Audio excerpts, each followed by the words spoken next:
I remember the first time she said it. "You are not fit to be a mother." My mother-in-law's words hit me like a slap in the face. It was a balmy summer afternoon, and I was 6 months pregnant, still excited, still naive. She stood across the living room, wearing her usual designer dress, looking more like a haughty matriarch than a grandmother-to-be. "That child deserves better," she continued, her tone iced with disdain. "You're 22, broke, and barely know how to run a household. My son made a mistake marrying you." Her son, my husband, Daniel, said nothing. He just stared at the carpet, shoulders tense. I wanted him to defend me, to tell her she was out of line. But he didn't.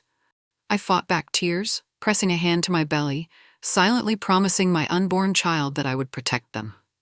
My mother-in-law's gaze never wavered. It was as if she could see every insecurity I had and decided to exploit them. I had just moved into their grand suburban home, half convinced it was temporary until we got on our feet. But from that day forward, it felt more like a prison. I looked to Daniel one last time. He averted his eyes, confirming my worst fear. I was alone in this. Before marrying Daniel, I'd heard whispers that his mother, Lorraine Hastings, was a perfectionist. She prided herself on family legacy, impeccable social standing, and a facade of absolute control. She hosted garden parties and charity galas, always with a camera-ready smile. But behind that practiced charm lay something far darker. The moment we announced our pregnancy, her irritation surfaced. She scolded me for recklessness and told Daniel he should have waited for someone more suitable. I braced myself, hoping her hostility would subside as months passed. Instead, it intensified. She began dictating every detail, insisting I follow an expensive prenatal regimen, choosing the nursery decor, even monitoring what I ate. At first, I thought she was just overbearing. Soon, I realized she was evaluating me, scrutinizing my every move to confirm I was incompetent. Daniel brushed it off, saying, "That's how Mom is." He worked long hours, coming home exhausted, leaving me alone to face Lorraine's criticisms. She would corner me in the kitchen at night, pointing out how I couldn't possibly juggle motherhood and a decent career. "Look at you," she'd sneer. "You can't even keep a single plant alive." A part of me wondered if I should prove her wrong. Another part wondered if I had already lost. At the start of my 3rd trimester, Lorraine's campaign to undermine me reached a startling new low. She pushed for adoption.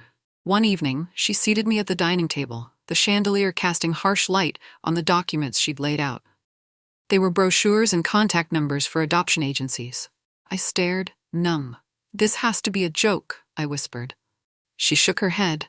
"I'm absolutely serious. This child will have a better future with parents who are prepared, emotionally, financially, socially." She waved a manicured hand dismissively at me, not some ill-equipped little girl. My cheeks burned. I rose from the chair, tears stinging my eyes. "I am not giving up my baby." She matched my stance, her towering presence overshadowing me. "If you truly love that child, you'll do what's best. And let's be honest," her voice dropped, "the best doesn't involve you." A footstep in the hall announced Daniel, who froze at the threshold, hearing enough to understand. Instead of defending me, he murmured, "Mom, we'll talk about this later," and led me away. In our bedroom, he tried to soothe me, but the words felt hollow. The reality was clear. Lorraine wanted my baby gone, and Daniel, torn between us, wasn't sure what to do. After that adoption ultimatum, my marriage fractured. Daniel grew distant, slinking out early for work and returning late. Whenever I pressed him about his mother's cruelty, he deflected or changed the topic. He wouldn't tell her to stop, and that silence cut deeper than any insult Lorraine hurled at me. At night, I'd sit on our bed, gently rubbing my belly, whispering lullabies I learned as a child. I refused to let the negativity seep into my baby's soul. Yet, an insidious voice in my mind asked, "What if Lorraine's right? What if I can't provide for my baby?" I had dropped out of college to marry Daniel after we found out I was pregnant. My parents lived across the country, and we weren't close. I felt alone. My phone calls to old friends dwindled. I didn't want to admit how bleak things were. Meanwhile, Lorraine's boldness grew. She spoke openly at family gatherings about her concerns. She sowed doubts in Daniel's mind, in my mind, in anyone who'd listen.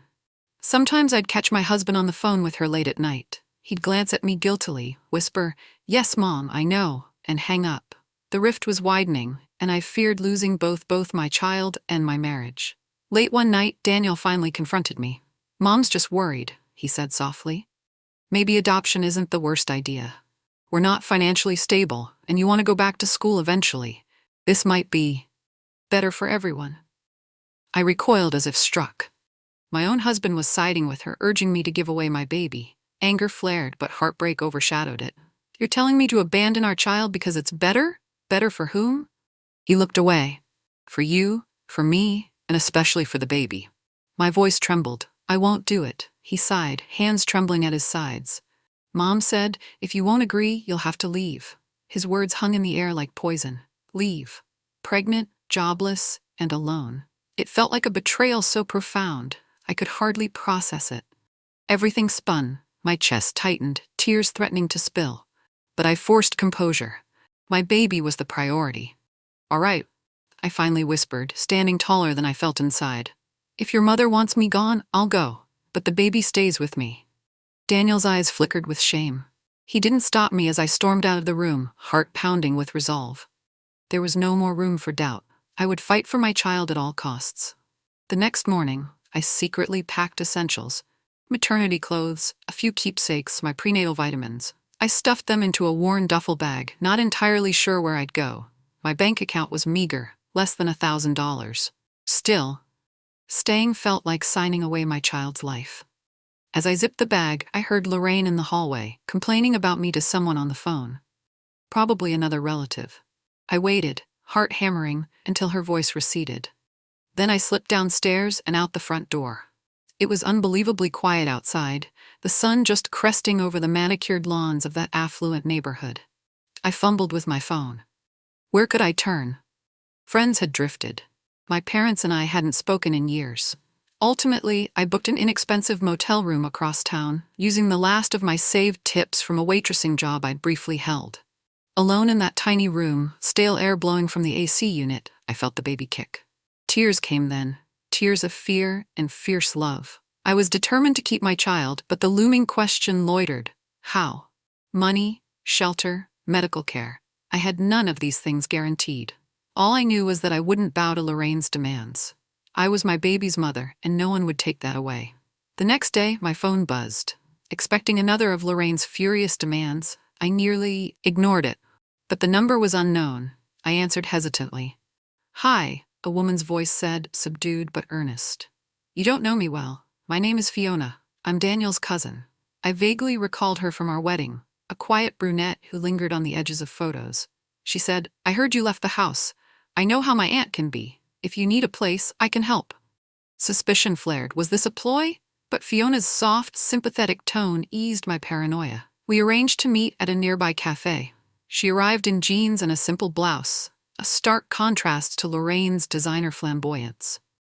Nervous, I told her everything. Instead of shock or judgment, she looked pained. "Lorraine tried something similar with me when I got pregnant young," she confessed. "She said I was ruining the family image. I lost that baby, though, miscarried at 14 weeks.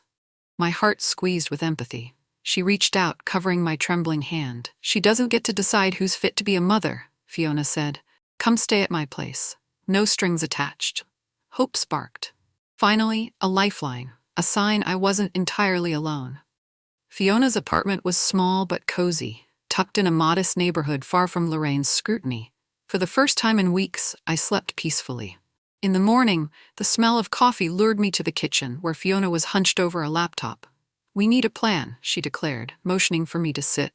"Lorraine's ruthless. If you stay away, she might escalate things legally. She has lawyers, money, connections. She might try to claim you're unfit to keep the baby."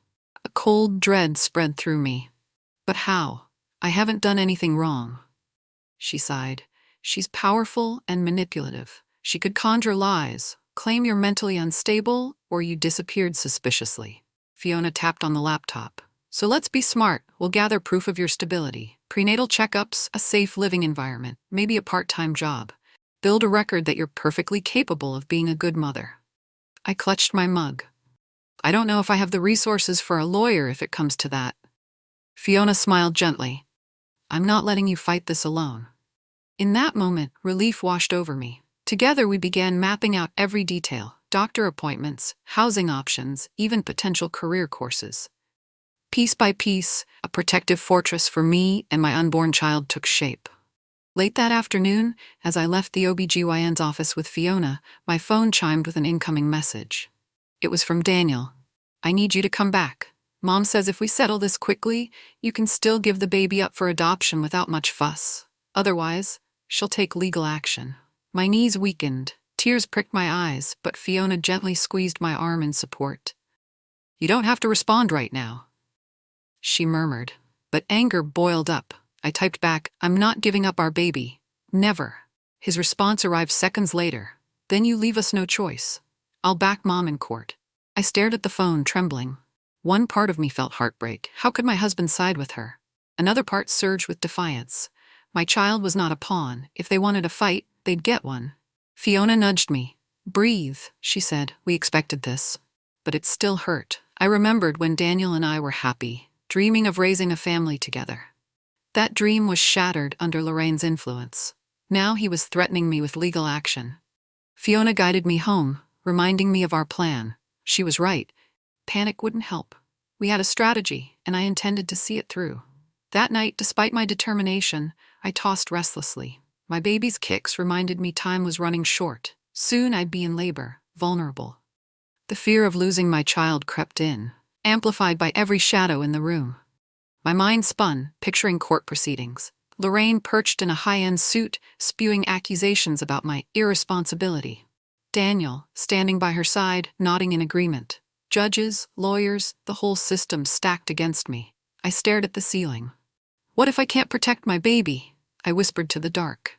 Fiona had warned me that wealth could tilt justice. Lorraine had the means to create a vicious legal battle. She might bribe witnesses or twist my financial insecurity into proof of unfitness. I got up, rummaging for the folder containing my medical records and documents. Already, I'd scheduled all prenatal checkups, taken parenting classes, even arranged for counseling sessions. My folder was thick with proof of my readiness. But was it enough against a well-connected family determined to strip me of motherhood? As I sank onto the sofa, tears threatened. I let them fall silently. Yet, through the tears, a resolve formed. No matter how terrified I was, I would not surrender. If my mother-in-law wanted to crush me, she'd soon learn I wouldn't break easily. Days turned into weeks. Each morning, Fiona and I worked on fortifying my legal position. We visited a legal aid office, where a sympathetic attorney named Grace agreed to guide us pro bono. Apparently, she'd heard stories of Lorraine's intimidation tactics before. "Money doesn't always win," Grace assured me. "Truth and preparation can go a long way." I made sure to keep every text and voicemail from Daniel, especially the threatening ones that insisted I comply or lose the baby. Grace said they could be crucial evidence if Lorraine claimed I was unstable or disappeared without reason. Meanwhile, Fiona reached out to a few of Daniel's extended relatives, those who had parted ways with the Hastings clan. A couple of them offered statements describing Lorraine's manipulative behavior, including how she once tried to cover up a cousin's pregnancy to avoid scandal. Their testimonies weren't official yet, but it was a start. Each step felt like assembling puzzle pieces of protection around me and my unborn child. The more I learned about Lorraine, the clearer it became that she thrived on fear. She expected me to cower. Instead, I was building a circle of allies who wouldn't let me be bulldozed. By the end of each day, exhaustion clung to me. But every fetal kick reminded me it was all worth it. This child would be born free from Lorraine's twisted manipulations, if I succeeded. My growing belly served as a constant reminder that time was short. At 8 months pregnant, I felt each step heavier, each breath more labored. One afternoon, Fiona answered the door to find a stern-looking courier holding an envelope. "Ma'am, I have legal documents for you," he said, glancing at my protruding abdomen with faint sympathy. The envelope bore Hastings and Associates letterhead, the law firm Lorraine's family often employed. Inside was a summons to a custody hearing. My heart pounded as I skimmed the words. Lorraine Hastings was petitioning for guardianship of my unborn baby, citing my financial instability and immaturity. My stomach churned. She wasn't even waiting for the baby to be born. She wanted to preemptively strip me of custody. The hearing date was set for 2 weeks later, uncomfortably close to my due date. Fiona's hand steadied my shoulder. We expected this, she reminded me, though her eyes flickered with worry. I called Grace, who advised me to remain calm. This is an intimidation tactic. She's playing her biggest card early. Don't let it rattle you. We'll fight this. Still, fear coursed through my veins. As if pregnancy wasn't stressful enough, now I was bracing for a legal showdown. But if Lorraine thought I'd crumble, she was mistaken. I was done being her pawn. 4 days before the hearing, Daniel surprised me. He showed up at Fiona's apartment, knocking timidly. I opened the door, stunned. He looked disheveled, dark circles under his eyes, hair unkempt. Not the polished man I once knew. "Can we talk?" he asked softly. Fiona hovered protectively, but I nodded, leading him to the living room. He stared at my belly. Tears glistened in his eyes. "You're so close to due." I folded my arms. "Yes, and your mother's taking me to court," I said bitterly. He grimaced. "I never wanted it to go this far." "Really?" "He threatened me, Daniel. Told me I had to give up our baby or leave." He winced, guilt evident. "Mom manipulated me. She said our finances were dire, that we couldn't manage a baby. She kept insisting adoption was best. I believed her lies. Now, I realize she just wants control." I snorted. "Well, she's trying to take it all." He sank into the couch, head in hands. "I'm so sorry. I messed up, and now Mom has lawyers pressing me to testify against you. She says if I cooperate, she'll settle my debts, help with future prospects." His eyes flicked up, brimming with desperation. "I don't want to lose my child, but I'm in so deep, I don't know how to fix it." My heart twisted. Did I dare trust him again?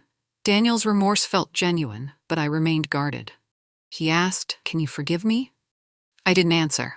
Instead, I said, "Your mother's the real threat. If you truly want to fix this, you need to stand against her."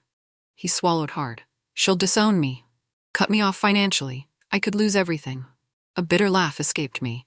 I already lost everything. My home, my husband, my sense of security. But at least I kept my dignity. He looked away, tears sliding down his cheeks. A memory of our wedding day flashed through my mind. Daniel smiling, promising to protect me. How far we had fallen. In a trembling voice, Daniel whispered, "I'll testify for you. I'll tell the judge or people that Mom orchestrated this. But if I do, she'll never forgive me. She might still try to bury us in legal fees." Fiona quietly stepped forward, arms crossed. "She'll do that anyway. Lorraine wants total control. You stand to lose everything if you stay aligned with her. Your wife, your child, your future." He looked up, something shifting in his eyes. Resolve, maybe. "Okay," he breathed, nodding slowly. "I'll do it. I'll testify."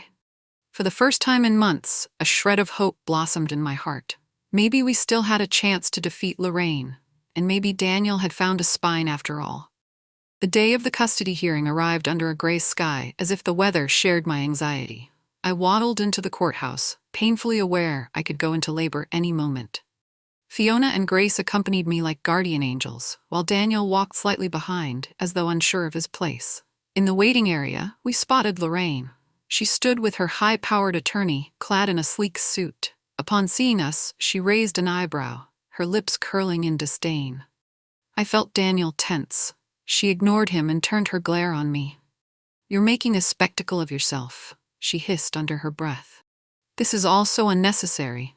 My response was simple. "You made it necessary when you tried to steal my baby." We filed into the courtroom, hearts pounding.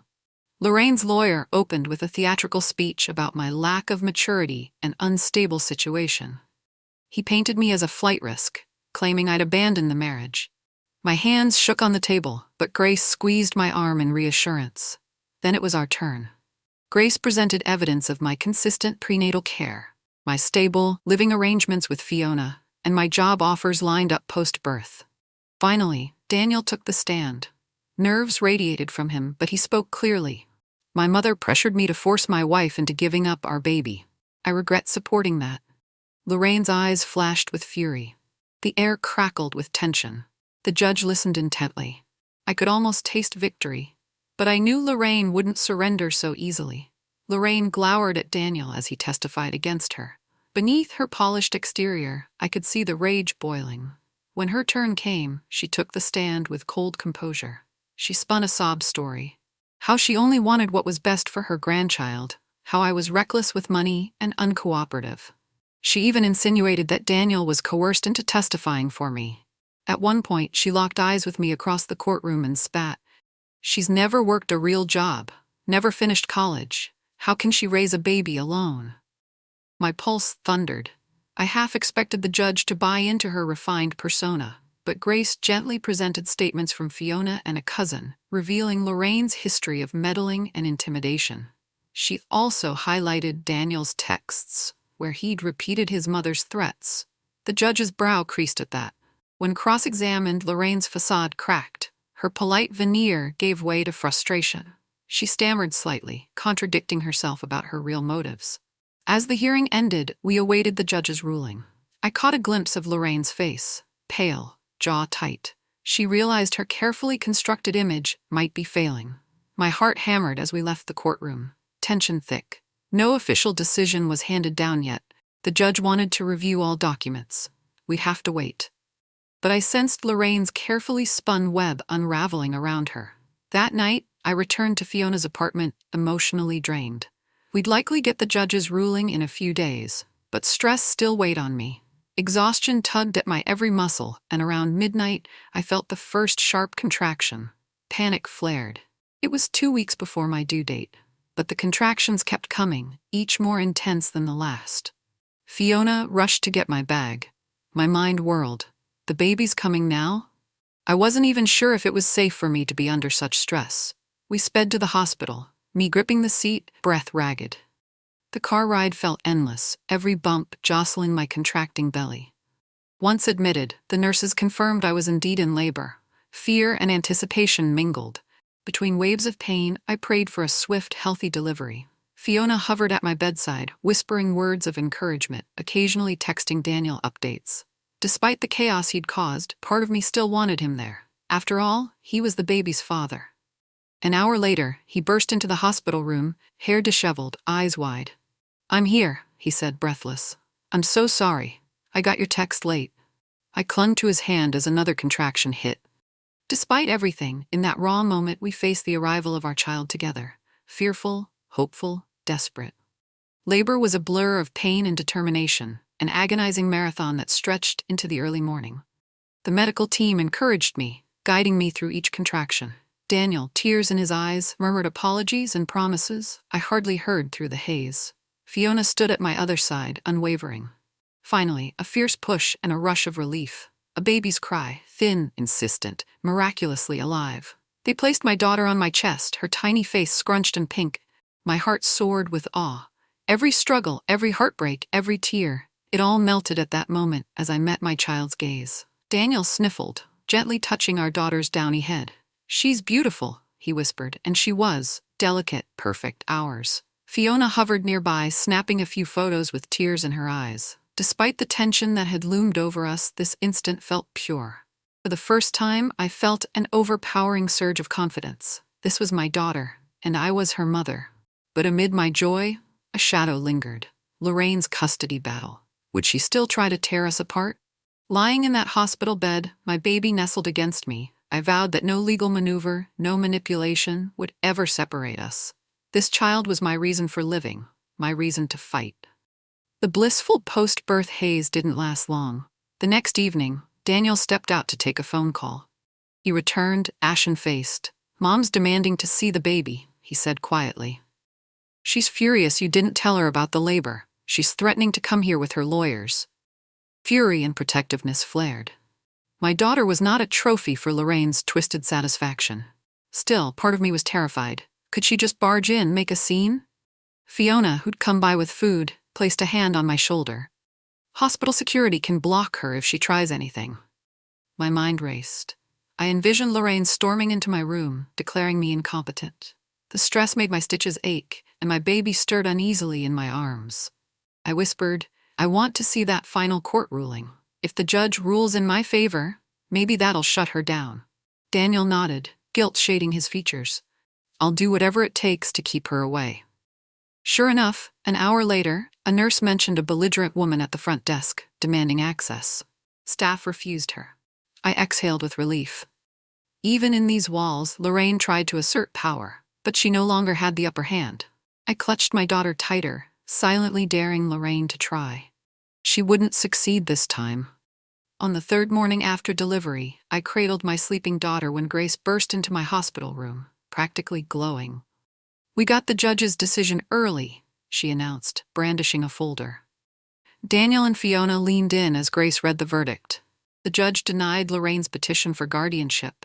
He found no evidence I was unfit to parent. Instead, he specifically noted Lorraine's undue interference and potential emotional harm if she continued to harass me. He strongly advised she desist. Tears of relief streamed down my face. My entire body shook with gratitude and triumph. The threat of losing my child, the nightmare that had haunted me, lifted. For the first time, I felt free from Lorraine's iron grip. Daniel exhaled, tears glistening. "Thank God," he whispered, looking at our daughter. "She's safe." I pressed my cheek against my baby's soft head, whispering, "Yes, she's ours, and she's safe." Grace, grinning, said, "Lorraine might still file appeals, but this sets a strong precedent. Judges rarely overturn such rulings, especially given the evidence we presented." Fiona clapped softly, her eyes shining. "It's over," she said. "She can't control you anymore." I inhaled deeply, heart full. Finally, my child's future belonged to me, not Lorraine's twisted scheme. 2 days later, after we were discharged from the hospital, Fiona drove us back to her apartment. I settled my newborn daughter into a makeshift bassinet. Daniel carried the diaper bags, still in awe of fatherhood. That evening, Fiona's doorbell rang. My stomach tightened. Sure enough, we found Lorraine on the doorstep, her expression stormy. Without waiting for an invitation, she marched in, eyes scanning for the baby. "This is outrageous," she seethed. "That judge was biased. I have every right to see my granddaughter." I stepped in front of her. "You have no right to force me into giving up my baby. The court ruled in my favor," she glared. "That was a mistake. And you," she turned her venom on Daniel. "You betrayed me in court," he swallowed. "Mom, enough. We've made our choice. We want to raise our daughter together." Her composure cracked, revealing raw fury. "Fine," she snapped. "If you're so determined, don't expect a penny from me. Don't expect my support, my connections. You'll both fail." I felt my newborn stir behind me, mewling softly. A fierce protectiveness surged. "We'll manage just fine," I said calmly. Then, pointing to the door, "Now leave. You are not welcome here." Lorraine stared, stunned, then spun on her heel and stomped out. I hugged my baby close, heart hammering with both fear and triumph. She'd threatened our downfall, but I knew we'd survive without her. In the weeks that followed, a strange sense of normalcy emerged. Daniel moved into Fiona's spare room temporarily, determined to show he was done with his mother's manipulations. Our newborn, whose name we decided would be Aurora, became the center of our world. Fiona's place bustled with the sounds of bottles being washed, late-night cries, and hushed lullabies. Though cramped, it was filled with genuine warmth, something absent in Lorraine's mansion. Meanwhile, I recovered physically, slowly healing and figuring out the rhythms of motherhood. Daniel took on extra shifts at his job, determined to prove he could support us. I began applying for remote work opportunities, focusing on something flexible so I could care for Aurora. It was far from the life of luxury Lorraine believed we needed, but it was ours, built from love and shared effort, not manipulation. We heard rumors that Lorraine fumed about our poor choices, that she threatened to run a smear campaign, but no new legal notices arrived. The judge's order stood firm, and the more time passed, the less her claws could reach us. Some nights, I still recalled her scathing words, "You're not fit to be a mother." But as Aurora cooed in my arms, I knew better. I was fit, not because I had money, but because I had unwavering love. Just when life seemed to stabilize, Fiona received shocking news. An elderly great-aunt, estranged from Lorraine's side of the family for decades, had passed away. She left a small inheritance specifically to family members unrecognized by the Hastings name. Odd wording, but it caught our attention. Fiona discovered the aunt had loathed Lorraine's arrogance and meddling. A portion of her estate was willed to me, officially recognized as Daniel's wife, on the condition that I used it to raise Aurora free from toxic influences. I was floored. We met with the estate lawyer, who confirmed the inheritance would be enough for a down payment on a modest townhouse and cover part of my schooling. "Your aunt wanted to help the family members her sister, Lorraine's mother, scorned," he explained. It felt surreal, a financial windfall from a relative I never really knew.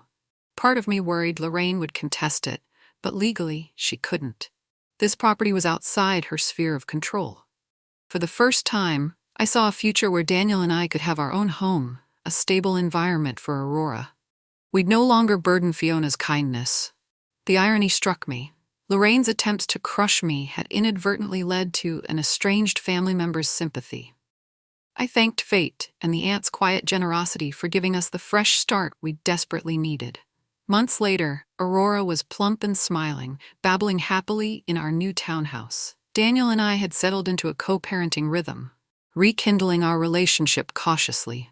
Meanwhile, I enrolled in online classes, intent on finishing my degree. We kept hearing rumors that Lorraine was furious at being cut off from Aurora. She'd show up at Daniel's job or Fiona's old address, demanding contact. But we had a standing policy: no direct interaction. If she wanted to see Aurora, she needed to approach us civilly and respect boundaries. She never did. Then, on a crisp autumn morning, she arrived unannounced at our townhouse. I opened the door to find her trembling with suppressed rage. "You think you've won, living in this tiny house?" she sneered. "You'll regret shutting me out." I stared her down, heart steady. "We don't need your approval or your threats." She tried to barge in, but Daniel appeared, gently blocking her. "Mom, unless you're here to show kindness, please leave." Her eyes flicked between us, noticing Aurora peeking from her playpen. I saw a flicker of longing cross Lorraine's face. For a moment, she seemed almost human. Then she hissed, "You're making a mistake depriving my granddaughter of a proper upbringing." I steadied myself, meeting her gaze. "No, Lorraine, the real mistake was underestimating me." She left in a storm of fury. And this time, we didn't waver. Weeks passed with no more surprise visits, no fresh lawsuits, no calls. It seemed Lorraine had finally accepted defeat, or at least retreated to plot from afar. But for us, life moved forward. Aurora continued to grow into a bright, curious toddler. Daniel and I took things one day at a time. He cut ties with his mother financially and emotionally. We both found jobs that allowed us to pay the mortgage and keep food on the table without sacrificing time with Aurora. Fiona remained our rock, visiting often. One quiet evening, as I tucked Aurora in, a wave of gratitude washed over me. Memories of those desperate days flooded back. Lorraine's cold demands, the sleepless nights in that motel, the courtroom standoff, the terror of almost losing my baby. Against all odds, I'd won. I protected Aurora. I became the mother Lorraine claimed I could never be. Later, I joined Daniel on the couch. He slipped an arm around me, voice low with remorse. "I'm sorry I wasn't stronger before." I rested my head on his shoulder. "We both made mistakes, but we learned. We're here now." Outside, stars gleamed in the night sky. I thought of how Lorraine once insisted I give my child away. Instead, I gave away my fear. The future, unbound by her tyranny, stretched before us, ours to shape. We had triumphed, and that was the sweetest revenge of all.